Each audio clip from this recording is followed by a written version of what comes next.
Le projet de Maison de la Montagne, il est là pour fédérer des acteurs du territoire, de mettre des gens en lien, de créer vraiment un lien, que ce soit du néophyte, de l'amateur ou du professionnel de la montagne, avec un café, avec des événements, avec un pôle montagne, de la formation. Et c'est vrai qu'il y a plein de choses dans un seul et même lieu, et je pense que grâce au travail de Ludivine, on va réussir à mettre de manière visuelle un concept hybride. Et ça, je trouve ça chouette. Olaya, c'est quelqu'un d'ultra dynamique, ultra souriante, et surtout elle a su bien mettre les gens en relation. Elle a plein d'idées de liens et de connexions qui peuvent se faire entre toutes ces connaissances qu'elle a sur le territoire et mon projet. Ludivine, elle est calme, pas comme moi. Elle arrive en fait à capturer, à prendre en fait cette beauté que la personne peut dégager et mêler tout ça à son sujet de base, gorgilité, et je trouve ça juste incroyable.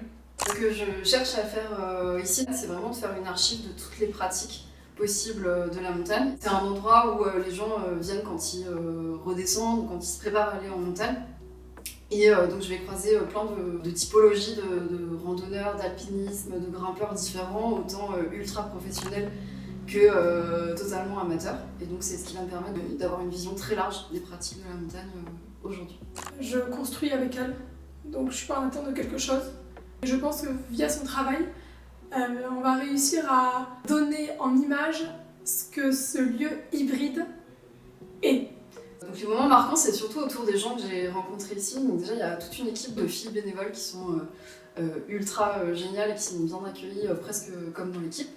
Mais je pense aussi à deux autres moments qui ont été marquants dans mes rencontres, et je pense à Victor Sauzette, Piolet d'Or, qui a bien voulu participer au projet, qui lui-même était hyper content d'être revenu sur sa propre pratique de la montagne. Je pense aussi à un couple ultra accueillant, Caroline et Olivier, et avec qui je suis restée quasiment 1 heure. C'est des passionnés de culture montagne, si on peut appeler ça comme ça. Ils avaient plein de livres, d'endroits à aller voir, et donc on a pu explorer comme ça plein de sujets autour de cette montagne avec bienveillance et sympathie.